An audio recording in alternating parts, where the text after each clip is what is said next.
ذریعے سے آپ کو دعوت سخن دیتا ہوں جو کہ اشعار علامہ اقبال کا ہے جو بہت معروف منفعت ایک ہے اس قوم کی نقصان بھی ایک منفعت یعنی فائدے منفعت ایک ہے اس قوم کی نقصان بھی ایک ہی سب کا نبی دین بھی ایمان بھی ملاحظہ فرمائیے منفعت ایک ہے اس قوم کی نقصان بھی ایک ہی سب کا نبی دین بھی ایمان بھی ہے حرم پاک بھی قرآن بھی اللہ بھی حرم پاک بھی قرآن بھی اللہ بھی ہے کچھ بڑی بات تھی ہوتے جو سارے مسلمان بھی ہیں تو انہی اشعاروں کے ساتھ میں بڑے ادب و احترام کے ساتھ ہمارے صدر مجلس آخری شیخ صاحب کو دعوت دیتا ہوں کہ آج آپ اسٹیج پہ فرما کہ آج کے دن کے اوپر روشنی ڈالیں محمد اعوذ باللہ من الشیطان الرجیم بسم اللہ الرحمن الرحیم وبه نستعین وهو خیر الناصر المعین الحمد للہ والصلاة علی رسول والائمة المیامین ولعنۃ اللہ علی اعدائهم اجمعین ومحمد وآل محمد صلوات اللهم صل علی محمد وآل محمد. بہرحال آج بہت خوشی کا مقام ہے ہمیں بھی کہ آپ لوگوں کے درمیان کچھ بولنے کو ملا. بہرحال امید نہیں تھی کہ ہمیں کسی سفر کی وجہ سے یہاں پہ آئے تھے اور اس موقع کا فائدہ اٹھاتے ہوئے انشاءاللہ ہم لوگوں کی خدمت میں کچھ جملات عرض کرنے جا رہا ہوں. آج ہم طلوع نیرین امام صادق علیہ السلام و حضرت ختم محتمل محمد مصطفیٰ صلی اللہ علیہ وسلم اللهم صل علی محمد وآل محمد. میلاد مطہر کو منانے یہاں جمع ہوئی ہے. بہرحال ہمارے موضوع جو ہے معاشرے میں اتحاد کے اثرات اور اس کے اس سلسلے میں کچھ گفتگو ہو جائے گا. بہرحال دیکھو ایک چیز اتحاد یا وحدت کس سے کہتے ہیں اس کی تعریف میں کوئی ضرورت نہیں ہے. بہرحال کچھ الفاظ ایسے ہیں جس کے سنتے ہی انسان کے دماغ میں سب کے سب اس کے ٹائٹل آ جاتے ہیں. مطلب کیا کہنا چاہ رہا ہے. وحدت ایک ایسی چیز ہے جس کو سنتے ہی آپ ہمیں اس کے الفاظ میں بہت زیادہ کرنے کی ضرورت نہیں ہے. لیکن ایک چیز بتاتے جاؤ اسی وحدت کے جو ہے ہوتے ہوئے معنی روشن ہوتے ہوئے آج کل اسی کو جو ہے ٹائٹل بنا کے لوگوں کے بیچ میں ایسا کھڑا کر دیا ہے کہ لوگ سمجھتے ہیں وحدت کوئی اچھی چیز ہے ہی نہیں. بہرحال یہ خود ایک قابل گفتگو ہے. لیکن ایک چیز جو بیان کرنے جا رہا ہوں وحدت ایک عقلی بھی ہے فطری بھی ہے انسان کا. ایسا نہیں کہ صرف شرعی طور پر ہم کہیں شرع کے لحاظ سے احکام کے لحاظ سے وحدت ضروری ہے بلکہ انسان کے عقل کہتے ہیں فطرت انسان کہتے ہیں کہ وحدت ہونا ضروری ہے. کسی باشعور انسان سے بھی آپ پوچھیں وحدت کے سلسلے میں چاہے وہ دیندار بھی نہ ہو تو وہ کہے گا وحدت ہونا ضروری ہے. کیونکہ انسان خداوند عالم نے جب انسان کو خلق کیا تو ایک یونٹی اور ایک معاشرے کے حساب سے خلق کیا. ایسا نہیں کہ انسان اکیلا جنگلوں میں رہے اپنا زندگی بسر کرے کوئی ضرورت نہ ہو ایک دوسرے پہ نیاز نہ ہو. ایک دوسرے پہ نیاز ہونا ضرورت ہونا ایک کے جو اپنے احتیاجات کو پورا کرنے کے لیے دوسرے انسان پہ محتاج ہونا اسی کا نام وحدت ہے. اسی کا نام اتحاد ہے. اور ایک چیز جو عام طور سے ہم ابھی اپنے خصوصاً علماء لوگوں کو جو روحانیت کا نام دیتے ہیں حقیقت میں غلط ہی ہے. بالکل بات صحیح نہیں ہے. انسان میں روحانیت نہیں ہے روحانیت نہیں ہے. اسلام روحانیت اور روحانیت کرسچن کا ہے یہودیت کا ہے. لیکن متاسفانہ کیا کریں ہمارے یہاں بھی عام طور سے علماء کو روحانیت کہا جاتا ہے. ہمارے یہاں حقیقی روحانی حقیقی اسلام کو چلانے والے انسان وہ ہے جو معاشرے کے بیچ میں بیٹھ کے معاشرے کو ساتھ لے کے ترقی کرے نا کہ آگے جا کے خود جنگل میں کہیں غار میں کہیں جو ہے سونے میں جو ہے زندگی کر کے اپنے آپ کو بچائے. اسلام میں اس نظر کو نہیں مانا گیا بلکہ کہا گیا کہ اگر تم حقیقی مسلمان ہو حقیقی اسلام کو چلانے والے ہو تو معاشرے میں بیٹھ کے معاشرے کو لے کے چلے. یعنی ایک یونٹی بنا کے چلا. ایسا نہیں کہ تو اپنا فردن اپنا اکیلا اپنے آپ کو بچانے کے چکر میں رہے. تو یہ معاشرے کا ابتدائی عنصر گھر سے شروع ہوتا ہے. خانوادہ ایک گھر جو ہے معاشرے کا ابتدائی عنصر ہے. سب سے پہلے آپ دیکھیے ایک گھر میں اتحاد ہونا چاہیے. جیسے کہ ہمارے برادر نے بھی ابھی فرمایا بہت صحیح فرمایا جب تک اس اتحاد کو ہم گھر کے اندر نہ دیکھیں، معاشرے میں کبھی نہیں دیکھیں گے۔ گھر کے اندر دو بھائی آپس میں جب نہ بنے تو وہ جا کے محلے میں کیا کام کریں گے؟ جو عام طور سے ہمارے معاشرے میں آج کل دیکھتے ہیں، ابھی جائیں گے آپ گاؤں میں، خصوصاً اگر آپ تھوڑا اس میں تحقیق کریں گے آپس میں لڑائی کیوں ہے، پارٹی بازی کیوں ہے، تو آپ دیکھیں گے ان کے پہلے سے کچھ الجھنیں ہیں، کچھ آپسی الجھنوں کی وجہ سے ابھی یہ کانگریس میں گئے تو وہ کانفرنس میں گئے، ٹرسٹ میں گئے تو وہ سکول میں گئے۔ ابتدا میں آپ اگر صحیح طرح سے اگر آپریشن کریں گے، سرچ کریں گے تو یہی چیزیں ملیں گی۔ تو اتحاد کو ہم کہاں سے شروع کریں؟ اپنے گھر سے شروع کریں۔ گھر کے بعد آپ آگے بڑھائے پورے معاشرے، دنیا کے جو ہے پورے انسانیت کا ایک یونٹی ہونا چاہیے۔ جیسے ہم ہندوستان میں ہم زندگی کر رہا ہے، یہاں اتحاد سے مراد کہ ابھی آپ جیسے دہلی میں ہے، بمبئی میں یا دوسری جگہوں میں، ہمیں ہر مکاتب اور ہر ادیان کے لوگوں سے ملنا جلنا، آپس میں رہنا، یہ اتحاد کا نام ہے۔ بہت سی چیزوں میں ہم ہندو سے جو ہے متحد ہو سکتے ہیں، انسانیت کے ناطے تو ہم نہیں توڑ سکتے، لیکن ایک چیز جو عام طور سے اس اتحاد کے مشن کو چلایا تھا، اتحاد بین شیعہ و سنی، یہ کیوں ضرورت پیش ہے، یہ کیوں ہوا اصلاً، کب سے ہوا؟ ابھی ہم سوچتے ہیں کہ دیکھو ابھی ایک ایسا ٹائٹل بنا کے پیش کر رہا ہے آج کل دنیا میں، کہا یہ خمینی اور خامنائی کی ایجاد کردہ چیز ہے، کوئی اسلام میں ایسی چیز نہیں تھی۔ کیوں ایسا ہوا؟ کیا اتحاد یہی انقلاب کے بعد شروع ہوئے، ایران کے انقلاب کے بعد شروع ہوئی کیا اتحاد کا مشن؟ بہرحال ایک ہفتے وحدت کے نام سے جو چیز کو نشانہ رکھا گیا وہ الگ بات ہے، ایک موضوع، لیکن یہ موضوع اتحاد ایسا نہیں کہ یہ بھائی ابھی 30-35 سال پہلے سے بالکل تھا ہی نہیں، 30-35 سال کے بعد ایجاد ہوا، نہیں، بلکہ آپ امام علی کے دور میں دیکھیں، جہاں سے پیغمبر کی وفات ہوئی وہاں کے بعد اختلافات شروع ہو گئے مسلمانوں کے درمیان، کس نام کو لے کے؟ خلافت کو لے کے۔ جو علی کا حق تھا، اہل بیت کے حق تھے، سب چھینا گیا۔ کیا وہاں پہ اہل بیت نے ایک دم سے اپنا جو ہے ملنا جلنا سب بند کر دیا؟ کیا کسی بھی قسم کے جو ہے خلفاء اور علی نے اتحاد کے نام میں، اتحاد نام کی کوئی چیز نہیں دے؟ کیا ائمہ معصومین اور ان کے جو ہے دشمنوں میں کیا کسی قسم کے اتحاد نہیں دے؟ کیا ایسا کوئی بات نہیں؟ ابھی آپ تاریخ کے ورقے پڑھتے آپ کو ہزاروں ایسے موارد ملیں گے جہاں علی علیہ السلام دوسروں کو بچانے گئے، خلیفہ کو بچانے گئے، جہاں پہ اسلام خطرے میں دیکھا علی وہاں آگے بڑھے، یونٹی دکھایا وہاں پہ، کہا ہم الگ نہیں اسلام کو بچانے کے لیے، کیونکہ پیغمبر اکرم نے جس چیز کو ہمارے لیے چھوڑ کے گیا ہمیں سب سے مہم وہی ہے۔ اسی لیے آپ دیکھیں گے خود عثمان کے قتل کے موقع پہ کس نے دفاع کیا عثمان کے گھر سے؟ کس نے عثمان کے گھر پہ پہرا دیا؟ 3 دن تک جو وہاں پہ جو ہفتوں بھر وہاں پانی کھانا بند رکھا، کون پہنچایا وہاں پہ؟ علی کے اولاد پہنچایا۔ حضرت علی ایک دم مخالفت کرنے لگے کہ وہاں جو ہے عثمان کی حالت میں قتل نہیں ہونے دیں۔ یا اس جنگ کو آپ دیکھیں، جنگ قادسیہ جو مشہور ہے، ایرانیوں کے سب جنگ ہوئے جب خلیفہ ثانی کے دوران میں امت مسلمہ فوج جو اسلامی فوج فتح کرتے ہوئے کوفے تک آ گئے، ابن عباس جو ہے وہاں کے فرماندار تھے، لشکر کے جو ہے سربراہی کر رہے تھے، تو انہوں نے لیٹر لکھا عمر کو کہا کہ ہم یہاں جو ہے رسول کو شکست دے کے آگے بڑھنے کی کوشش کر رہا، آپ کی کیا رائے ہے؟ تو وہاں پہ عمر بھی جوش میں کہا کہ اب میں خود جاؤں گا وہاں پہ ہائی کمان سنبھالوں گا۔ تو یہاں پہ ہر ایک نے اپنے مشورہ دے، سب نے کہا بہت اچھا ہو جائے گا، آپ چلے جاؤ وہاں اچھا رہے گا، لیکن حضرت علی نے کہا نہیں جائے گا، تم یہیں بیٹھے رہو، تمہارے جانے کی ضرورت نہیں ہے، کیونکہ اگر تم جائے گا دشمنوں کو اور حوصلہ ملے گا، کہے گا خلیفہ یہاں بارڈر پہ آ گئے تو اس کو کاٹ دو مارو بس، باقی کام ختم۔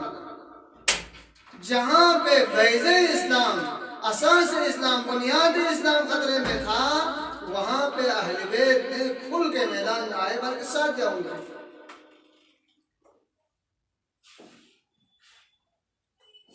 یہ ایک ایسی چیز ہے جس کو خود اہل بیت نے ہمیں کر کے سکھا کے بھیجا ہے، لیکن متاسفانہ ابھی اس دور میں، اس عالم افتراق میں کچھ ایسی سازشیں، کچھ ایسی طاقتیں سامنے آنے لگی جو کہتے ہیں کہ نہیں ہم ہفتے وحدت نہیں منائیں گے، ہم وحدتی والے نہیں ہیں، یہ وہ ہے، کچھ ایسی روایتوں کو آپ کے سامنے پیش کریں گے۔ بہرحال روایتیں ہم انکار نہیں کرتے ہیں، اہل بیت کے دشمنوں کی مذمت میں جو روایتیں وہ روایتیں ہیں، لیکن روایتیں کس حد تک صحیح ہے اس کی جانچ کرنا ضرورت ہے۔ ابھی میں انشاءاللہ اپنے بحث کے آخر میں آپ کو کچھ نمونے جو ہے پیغمبر اکرم کے بارے میں، زندگی کے بارے میں کچھ چیزیں آپ کو بتا دوں گا۔ تو ہمیں جو ہے ہر چیز کو جو ہے ہمارے لیے ایک میزان ہے، کوئی بھی روایت آپ کے سامنے ہے کہ آپ کو عمل کرنا ہے ہر روایت پہ، کوئی ضروری عمل کرنا ہے، بلکہ کچھ چیزوں کو عمل کرنا ہی نہیں ہے۔ آپ کو اہل بیت نے کچھ ملا دیا ہے، کہا اگر روایت قرآن کے مقابلے میں آئے تو فضربوا علی الجدار، جا کے دیوار پہ مارو، اس روایت کو نہ مانیے گا۔ یا ایک روایت بالکل عقل کے ٹکراؤ میں آئے۔ دیکھو اسلام ایک ایسی دین ہے یہاں عقل کی بہت اہمیت ہے، بہت حیثیت ہے۔ باقی تمام ادیان میں آپ دیکھیں گے عقل کی اتنی اہمیت نہیں ہے، بلکہ آپ کرسچن میں دیکھو کچھ اتنی اہمیت نہیں دیں گے، علم کو اتنی اہمیت نہیں دیں گے، کیونکہ آپ دیکھیں گے رونیسانس کیوں ہوا؟ انقلاب علمی جس کو کہا گیا فرانس میں، یورپ میں 15ویں قرن میں کیوں ہوا؟ آج سے 300 سال پہلے کیوں اصلاً علمی انقلاب آئے وہاں پہ؟ دین کو کیوں دھکیل دیا، کیوں باہر کر دیا معاشرے سے؟ کہا ملا کی دور مسجد تک جا کے مسجد میں بیٹھو تو وہی عبادت کرو، یہاں معاشرہ چلانے میں کوئی تمہارے اندر کوئی صلاحیت نہیں۔ کیوں ہوا یہ سب؟ یہ اسی بنا پہ ہو گیا کیونکہ یہ دین آ گئے ایک دم سے جو ہے علم کے مقابلے میں۔ مثلا کہتے ہیں کہ یہ نظام شمسی کی مرکزیت کیا ہے؟ علم کہتے ہیں کہ سورج ہے، سورج کے گرد باقی تمام سیارات جو ہے چکر لگاتے ہیں، لیکن کرسچن کے عقیدے کے حساب سے کہا نہیں، زمین ہے، زمین مرکزیت ہے، اور کہا جو بھی اس عقیدے کے خلاف بولے گا اس کو کیا کرے؟ دھار پہ چلا۔ گلیلے جیسے شخصیت کو جو ہے ایسے ہی سزا دینے لگا۔ کیوں؟ کیونکہ جو ہے علم کے ٹکراؤ میں آ گئے۔ اسی لیے اسلام میں اگر کوئی مسئلہ مسلمات علمی ہے جو ثابت شدہ ہو، البتہ ثابت شدہ علمی مسئلے کے اگر مقابلے میں آئے گا اس مسئلے کو نہیں ماننا، ضرورت نہیں ہے، ماننا ہی نہیں ہے۔ یا ایک مسئلہ جو بالکل کھل کے آپ کے عقائد مسلمہ کے مقابلے میں آئے، روایت ہے آپ کو، کیا کرے آپ اس روایت کو مانے نہ مانے؟ نہیں ماننا۔ ایسی بہت سی چیزیں ہیں، آپ کو جو ہر ایک چیز نہیں ماننا ہے۔ یہاں پہ آپ دیکھو آج کل کیوں اتنی جو ہے چرچا ہو رہی اس ہفتے وحدت کے مخالفت میں۔ ابھی آج سے جو ہے مثلا پہلے والے دہے کو دہے محسنیہ کے منانے میں، اب یہ سب پولیٹک ہے۔ بہرحال آج دنیا جو ہے ایسے انداز ڈولی نہیں چلاتے۔ آج مغربی ممالک یہ سمجھ چکے ہیں اگر اسلام میں خدشہ ڈالنا ہے، اسلام کا مقابلہ کرنا ہے، حقیقی اسلام کا اگر مقابلہ کرنا ہے تو خود انہیں سے ہی ہمیں آدمی چاہیے، ہم باہر بیٹھ کے نہیں لڑ پائیں گے۔ ان کو یقین ہو گیا، یقین ہو چکا ہے بالکل۔ تو آپ کیا کریں؟ ہم فنڈنگ کریں گے، بھائی جتنے فنڈز آپ کو ضرورت ہے، آپ کو جو بھی چاہیے، کچھ ایسے ملاؤں کو، کچھ ایسے لوگوں کو سامنے پیش کریں گے، وہ لوگ دین کی شکل میں دین کا لبادہ پہن کے جو ہے دین کو الٹا دکھائیں گے۔ ایسے آدمی کی ضرورت ہے آج کل دنیا میں۔ کیوں اس یونٹی کے خلاف میں زیادہ بول چال ہے؟ ابھی آپ دیکھو جتنی چینلز لاس اینجلس سے، لندن سے، اب مختلف جگہوں سے، چاہے اہل سنت کے نام پہ ہو، چاہے شیعوں کے نام پہ، یہ چینلز کیوں اتنی کھل کے جو ہے دوسرے پہ گالی گلوچ کرتے ہیں، کیوں ایک دوسرے کی مخالفت میں بولتے ہیں؟ یہ سب کس لیے ہے؟ یہ سب اس لیے ہے تاکہ حقیقی اسلام کی یہ یونٹی، یہ اتحاد جو برقرار نہ ہو جائے۔ اس لیے آج کل جو ہے ہمارے دشمنوں کو اس سے کوئی ڈر نہیں۔ آپ نماز پڑھیں، آپ روزہ رکھیں، آپ عزاداری کریں، کوئی ڈر نہیں، جا کے کرو، آرام سے عزاداری کرو۔ ابھی آج کل لندن میں دیکھو، آپ عزاداری جس صورت میں بھی کرنا ہو ہم اجازت دے دیں گے، لیکن علی اصغر ڈے منانے کو ہم اجازت نہیں دیتے۔ اس طرح نہیں دیا نا لندن میں، کیوں نہیں دیا؟ کہا یہ پیام دیتے ہیں، ہمیں ایسے پیام والے نہیں چاہیے، ورنہ آپ جا کے قمع زنی کرو، زنجیر زنی کرو، ماتم کرو، رات دن سر پیٹو، روتے رہو، کوئی مشکل نہیں تمہارے لیے، یہ روڈ بالکل بند، آج کے لیے تمہارے آزاداری کے لیے، ایسے چھوڑ دیتے ہیں۔ لیکن ان کو ایسی کام نہیں چاہیے مسلمانوں سے جو ان میں انقلابی شعور پیدا کرے، جو ان کی فکر کو بیدار کرے۔ یہ ہفتے وحدت بھی یہی کرنا چاہ رہے ہیں۔ ہفتے وحدت ایک ایسی فکر کو آگے لے کے بڑھ رہا ہے، اگر یہ کامیاب ہو گئے تو پورے مسلمان ایک ہو جائے گا، نہ شیعیت، پورے مسلمانوں میں ایک اتحاد قائم ہو جائے گا۔ اگر یہ پورے مسلمان ایک مشن پہ، ایک بات پہ اگر اتفاق ہو گیا تو ان کے ساتھ مقابلہ کرنا ناممکن ہے۔ اور عثمانی خلافت کے بعد کیوں اسلامی ممالک کو اتنے ٹکڑا کر دیا؟ کہاں تھے یہ 54 ممالک پہلے؟ کیوں کر دیا؟ پہلے ایک ہی خلافت کے تھے، ان کی سوچ یہی تھا اگر یہ متحد رہا تو کبھی نہ کبھی ہمارے مقابلے میں آئے گا۔ لیکن اس کے بعد انہوں نے دیکھا نہیں بھائی، اس کے بعد آرام سے سو گئے، آرام سے رہنے لگے گا۔ اسلامی ممالک مختلف ممالک میں بڑھ گئے، ایک ملک جو ہے مختلف جو ہے صوبے میں بڑھ گئے، اب ایک اپنا کوئی ہر ایک اپنا چرچا چلا رہا ہے، اپنا کام دھندا چلا رہا ہے۔ لیکن انقلاب اسلامی کے بعد دیکھا بھائی نہیں، ایک بالکل نیا نقطۂ نظر سے اسلام کی جو ہے ایک مشن کو لے کے آئی۔ امام خمینی کا مشن کیا تھا؟ ولایت فقیہ کا یہ کیا چیز ہے؟ جہاں جو آج تک انہوں نے نہیں دیکھا تھا، ایک ایسی مشن کو لے کر۔ اسی لیے دیکھو اب انقلاب کی شروع کے اگر آپ ان گزارشات کو دیکھیں غربی ممالک میں، وہ لوگ انقلاب کی شروع میں ہی کہتے تھے یہ کوئی مشکل نہیں ہے، ابھی 1-2 ہفتے میں ہم نپٹا دیں گے، آنے دو انقلاب، آنے دو، لیکن بعد میں پھر ہمارے ہاتھ میں آنے والے، کیونکہ یہ لوگ سوچتے تھے یہ بھی دوسرے ممالک کی طرح جو الگ ہوتا ہے اپنا انقلاب لاتے جو بہرحال کام اپنا چلائے گا۔ لیکن ان کے فکر میں یہ نہیں تھا شروع سے کہ ایک الگ نظریہ لے کے آ گئے، الگ جو ہے ایک نقطۂ نظر سے اسلام کو پیش کر رہا ہے۔ اس نقطۂ نظر کو جب پیش کیا گیا تو ان کی آنکھیں کھل گیا، اب اس سے کیسے مقابلہ کریں، کیونکہ انہوں نے دیکھا یہ کوئی معمولی نظریہ نہیں، اور اس نظریے کا ماننے والے بھی بہت ہے۔ آج کل دنیا میں اگر حقیقی اس سسٹم تشیع کو چلا رہا ہے، دکھا رہا ہے، تو اس کے ماننے والے بھی بہت بڑھ گئے ہیں۔ اسی لیے آپ دیکھیں آج کل امریکہ کے بہت بڑے مشہور تجزیہ نگار مائیکل ہائکنٹون جیسے لوگ جو ہے اس پہ نظریہ دیتے ہیں، کہتے ہیں کہ لاسٹ میں جو باقی رہے گا 2 تمدن رہے گا، ایک تمدن غربی، ایک تمدن ایرانی، بعنوان تمدن تشیع، اور فائنل جنگ بھی جو ہوگا اس دنیا کا جو اینڈنگ جنگ ہوگا وہی جنگ تمدن ہوگا، تہذیب اور تمدن کی جنگ ہوگی۔ تو ان کے نظر میں یہ آ گیا بھئی یہ شیعی نظریہ جو کوئی معمولی نظریہ نہیں ہے، حقیقی اسلام نام محمدی، اور اسی نام محمدی کو جو ہے یہی نظریہ واقعیت بھی ہے۔ دیکھو ہم امام زمانہ کی اس روایتوں میں کیا دیتے ہیں، کہتے ہیں کہ امام زمانہ جو ہے آئے گا، پورے دنیا پہ حکومت چلائے گا، اور اس میں عجیب روایت یہ بھی اگر آپ دیکھیں تو کہتے ہیں کہ شرق والوں سے پہلے غرب والے امام زمانہ پہ پہلے ایمان لائیں گے۔ کیوں ایسا ہے؟ شرق میں تو سب مسلمان ہیں، مشرق میں تو سب مسلمان ہیں، مسلمانوں سے پہلے غربی ممالک جو ہے تیار ہے امام زمانہ پہ ایمان لانے کی۔ کیوں ایسا ہے؟ وہ آثار ابھی ہم دیکھ رہے ہیں، ابھی سعودی عرب جیسے جو پچھلے سال کھل کے بولا امام زمانہ سے لڑنے کی جو تحریک ہے، وہ لوگ امام زمانہ کی ظہور کی تحریک کرتے ہیں۔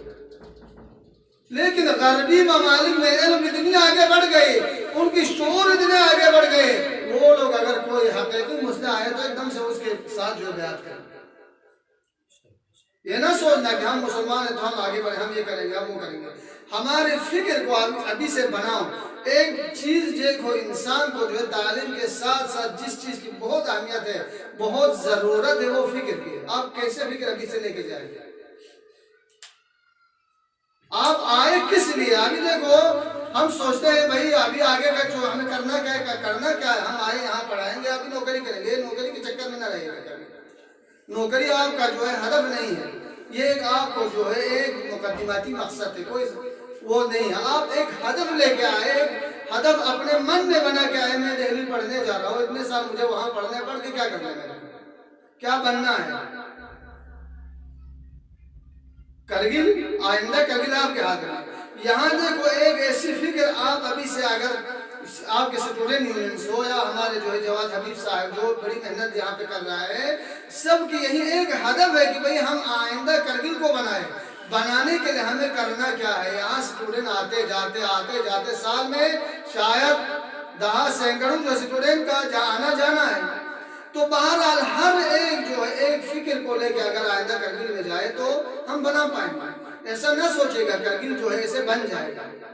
جس طرح سے میں کئی سال سے بول رہا تھا، کئی تقریباً 5-10 سال پہلے بھی میں کئی بار یہاں دہلی میں جو ہے اسٹوڈنٹ سے ہمارے جو ہے وہاں پہ جلسات ہوتے رہتے تھے، مخاطب ہوتے رہتے تھے، محرم میں آیا کرتا تھا میں، تو اس وقت بھی میں بولتا تھا دیکھو بھائی ابھی جتنے ہم لانتے اپنے وہاں کے پولیٹیکل لوگوں پہ یا علماء پہ جس پہ کرتے، آئندہ اس سے بھی زیادہ ہمارے اوپر کیونکہ وہ دور ہمارا آئے گا، اب ان کا دور ہے، ہم ان کی جو ہے برائیاں دیکھ رہے ہیں، لیکن ہم میں کیا کمی ہے؟ ہم ابھی سے سدھارنے کی کوشش کر رہے ہیں کہ نہیں؟ یا ابھی سے ہم ایسے پڑھ رہا ہے، رات دن کر کے پڑھ رہا ہے اور کوئی ہدف نہیں سوائے پڑھائی کے، پڑھو پڑھو پڑھو، کل نوکری ملے گا، نوکری نہ ملا تو ملا بھی تو کیا ہوا؟ لیکن آپ کو آئندہ کرنے کے معاشرے کو بنانے کی آپ کی فکر میں ہونا چاہیے۔ دیکھو یونٹی آپ کے اتحاد اسی میں ہے، اتحاد اسی چیز کا نام ہے، آپ تمام اسٹوڈنٹ میں ایک فکر کو ایجاد کریں، اسی کا نام اتحاد ہے۔ اب یہ ضروری نہیں کہ آپ اس سال ایک اسٹوڈنٹ آئے، سال رہے، سال بھر چلے گیا، لیکن اس کے دماغ میں اگر آپ لوگوں کے پاس ایک نقشے راہ ہو تو اسی نقشے راہ پہ جتنے بھی لوگ اس دہلی کے ایریے میں آئے گا ان سب کے دماغ جو ہے آئندہ اس کام کے لیے تیار رہے گا جو آپ نے ابھی سے بنا رکھا ہے۔ یہ کوشش رہنا چاہیے۔ ابھی حوزے میں قوم میں الحمدللہ جہاں جب تک ہم لوگ تھے، ہم اور جواد حبیب اور باقی ہمارے بزرگان، ہمارے بھی یہی کوشش ہے کہ انشاءاللہ وہاں پہ بھی بہرحال اختلاف تو جہاں پہ ہمارے کرگلی ہے، اتحاد نامی کوئی چیز نہیں، جہاں تک بہت ناممکن ہم نے دیکھا، سمجھ گئے کہ نہیں؟ لیکن بہرحال جتنی ہم نے کوشش کا کہا بھائی کم از کم اس بات پہ ہم جو کوشش کریں کہ سب کے درمیان ایک متعادل فکر جو ہے ایجاد کریں، ایک معتدل فکر آ جائے، سب کے دماغ میں یہ آ جائے مجھے کہ آئندہ کرگل کو بنانا ہے، اپنے معاشرے کو بنانا ہے، منطقے کو بنانا ہے، منطقے کی یونٹی کے لیے کام کرنا ہے۔ اگر یہ فکر آ جائے، یہ سوچ آ جائے تو بہت بڑی کامیابی ہے۔ یہی سوچ ہمیں بھی لے کے چلنا ہے، آپ لوگوں کو بھی لے کے چلنا ہے، اور الحمدللہ ابھی ایک رابطہ بھی ہو گیا، کل ارتباط بھی ہمارے درمیان برقرار ہو گئے اسٹوڈنٹ اور علماء میں۔ یہ بہت مشکل ہے پہلے سے ایک دوسرے پہ تھوپنا، کوئی غلط کرے تو یہ علماء پہ تھوپتے تھے، وہ لوگ اسٹوڈنٹ پہ، یہ لوگ لیڈروں پہ، وہ لوگ یہ۔ بہرحال ہمارے کرگل ایک ایسی معاشرہ ہے جہاں پہ لا محالہ ایک اسلامی اور تشیع معاشرہ ہے، جہاں پہ آپ چاہے نہ چاہے کونسل میں 5-10 روحانی رہے گا، 4-5 روحانی ہمیشہ رہتے ہی ہے۔ کسی بھی پولیٹیکل آپ اگر کسی میں جائے تو اس میں بھی 5 روحانی ہے، لیکن ہمیں کیسے ان کو لے کے چلنا ہے؟ بات یہ ہے اگر ایک دوسرے کی تضاد میں بولتے رہے ہم یہ کریں گے، آپ وہ کریں گے، یہ کیا، اس نے یہ کیا، تو یہ کہیں کام بننے والا نہیں ہے۔ ایک یونٹی ہم قائم کریں، تمام کے سوچ اور فکر کو ایک بنائے، بھائی آئندہ کرگل کے لیے کرنا کیا ہے۔ جو گزر گیا، لیکن آئندہ آپ کے ہاتھ میں آئیں گے، ہمارے ہاتھ میں آئیں گے، ہم مل کے کیا کریں گے، اس چیز کو لے کے چلیں۔ برائے مہربانی اس چیز کو ابھی سے سوچے، ہر ایک کے دماغ میں اس کے لیے ایک نقشے راہ بنا کے رکھے کہ آئندہ ہمیں کرنا کیا ہے۔ بس میں انشاءاللہ اپنے دوسری بخش میں حضرت محمد صلی اللہ علیہ وسلم کی زندگی کے کچھ جھلکیاں لوگوں کی خدمت پر بیان کروں گا، لیکن یہ جھلک جو ہے تاریخی نقطہ نگاہ سے میں بتا رہا ہوں، یہ سوچنے کے لیے بتا رہا ہوں، سمجھ گئے کہ نہیں؟ میں ابھی آپ کو پہلے سے بولا، ایک چیز اگر ایک روایت، ایک تاریخی منظر آپ کو اگر اپنے دینی یا اپنے جو ہے عقائد کے ٹکراؤ میں آئے گا، اس کو ٹھکرا دینا، ماننا نہیں۔ ہم نے پیغمبر کو کیسے لوگوں کو دکھایا ہے، کس انداز میں ہم نے پیغمبر کو تبیین کیا ہے، یا ہمارے تاریخ پیغمبر کے اوصاف کو کیسے بیان کرتے ہیں۔ دیکھو ہمارا عقیدہ ہے پیغمبر اکرم دنیا کے تمام مخلوقات میں سے سب سے افضل جو ہے پیغمبر اکرم ہے، تمام انبیاء کے سردار پیغمبر اکرم ہے، یعنی ان سے افضل خدا کی اور کوئی مخلوق نہیں ہے۔ لیکن کیا واقعا ہم نے اسی انداز میں پیغمبر کو بیان کیا؟ دیکھو ابھی ایک چیز مسلم ہے، تاریخ اسلام میں بہت سی ایسی روایتیں تاریخ اسلام میں وارد ہوا ہے جن کو اسرائیلیات کہا جاتا ہے اصطلاح حدیثی میں۔ وہ روایتیں جو یہودی الاصل، کچھ ایسے افراد جو یہودی تھے انہوں نے بنا کے جو ہے اسلام کے اندر ڈال دیا۔ یہ کیا ہوا، کعب الاحبار جیسے لوگ آپ تاریخ میں دیکھیں تو ایسی شخصیات تھی جو لوگ جو ہے پیغمبر اسلام کے زمانے میں کوئی مسلمان ہونے کا نام و نشان نہیں تھا، بالکل مسلمان ہوا ہی نہیں، لیکن کبھی جو ہے دوسرے خلیفہ کے دوران میں اسلام کو قبول کیا، لیکن ایک ہدف کے تحت۔ ان کا کہنا ہے میں اس لیے مسلمان ہو رہا ہوں کیونکہ میں نے دیکھا باہر بیٹھ کے میں جو ہے ان کے مخالفت میں بیٹھ کے کوئی ان کو میں نقصان نہیں پہنچا پا رہا ہوں، اب میں چاہتا ہوں اسلام کے اندر جا کے ہمیں جو ہے وہاں پہ اپنے اہداف کو انجام دیا۔ اس ہدف کو لے کے وہ مسلمان ہوئے. اب مسلمان ہونے کے بعد اس نے کچھ ایسی روایتیں اسلام کے اندر ڈالی جو ہم جو ہے پیغمبر اکرم کی روایتیں سمجھ کے پڑھتے ہیں. مثلا میں آپ کو کہتا ہوں دیکھو پیغمبر اکرم جب مبعوث ہوئے تو کہتے ہیں پیغمبر اکرم بہت ڈر گئے غار حرا میں. ہاں ایک دم سے روایتوں ہماری کتابوں میں بھی آئے, اہل سنت کے بھی آئے, حتیٰ اہل سنت کی کتابوں میں ایسی روایتیں آپ کو دیکھنے کو ملے گی کہ کہتے ہیں کہ پیغمبر اکرم نے چاہا کہ پہاڑ سے اپنے آپ کو گرائے. کہا کیوں؟ معلوم نہیں مجھے, شیطان بولا, جبرائیل بولا, اللہ کی طرف سے باتیں کیا تھے کیا نہیں. سمجھ گئے کہ نہیں آپ؟ ایک سیناریو فلم کی جو ایک سٹوری میں بیان کر رہا ہوں, اسی کو آپ جو اپنے دماغ میں فلم بنا. تو یہاں سے آتے ہیں. اس کے بعد جب وحی نازل ہوئے پیغمبر اتر گئے سیدھے خدیجہ کے گھر میں. کہا دسترنی جلدی سے مجھے کمبل لاؤ, میرے کو ٹھنڈک لگ گئی ہے. کیا ہوا کیا نہیں ہوا؟ خدیجہ پوچھنے لگا. کہا میرے اوپر وحی ہوا اور ایک دم سے جو ہے مجھے حالت خراب ہو رکھی ہے. کہتے ہیں اور یہ اپنے روایتی کتابوں میں آئے. وہاں سے جب کہنے لگے تو کہا خدیجہ کہنے لگی ٹھیک ہے آپ کمبل پہنا کے جو ہے اپنے کون تھے معلوم نہیں ان کے پاس جا کے, کوئی یہودی ہے اس کے پاس جا کے لے کے آئے اس کو. تو وہ آ کے پیغمبر کو کہا ہاں بالکل آپ پیغمبر ہو گئے, آپ نبی ہو گئے, مجھے یقین ہو گیا. تو پیغمبر کو تھوڑا سکون ملا. یہ ادھر کا سیناریو ہے پیغمبر کے.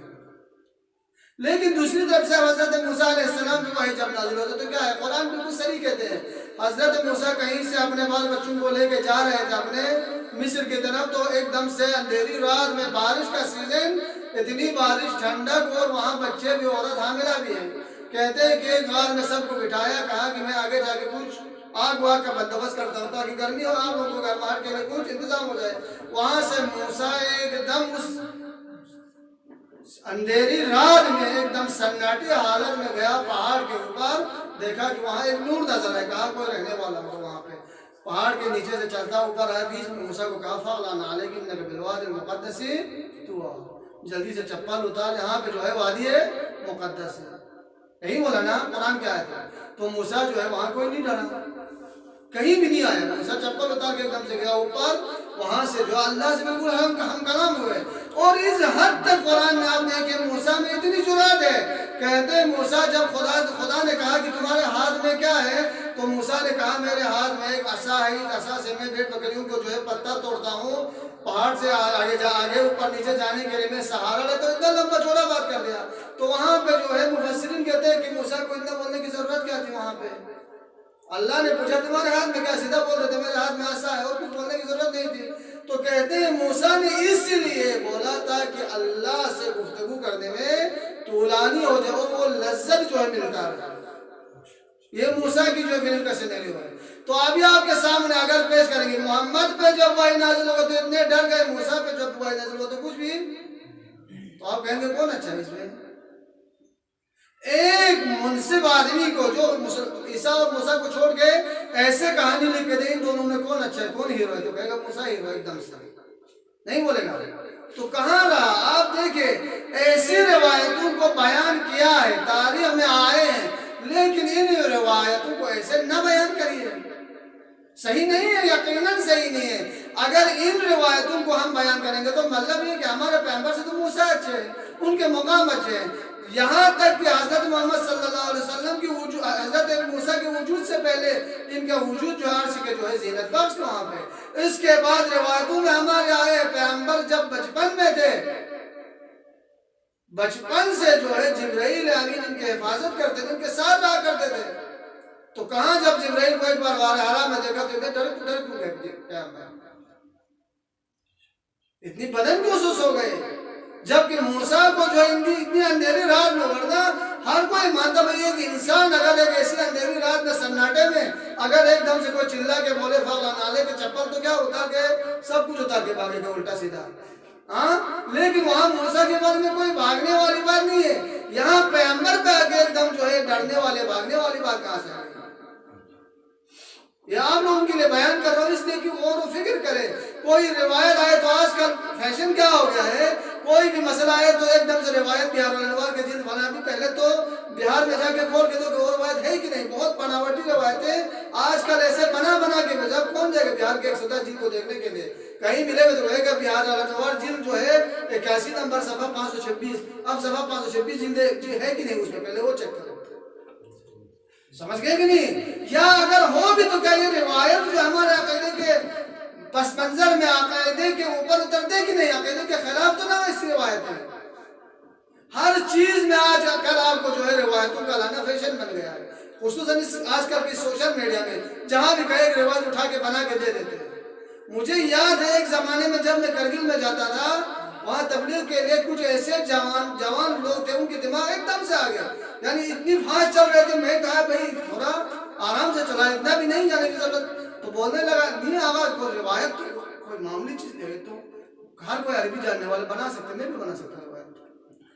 ہمارے کرگل کی بات کر رہا ہوں، یعنی اتنی بھی نہیں جانا چاہیے۔ کہا بھائی اتنی بھی نہیں ہے، کم از کم ہمارے پاس مراجع ہیں، مجتہدین ہیں، ان کے فتاویٰ ہیں، ان کے استفتاحات ہیں، وہاں سے نہیں روایت بنانا آسان چیز۔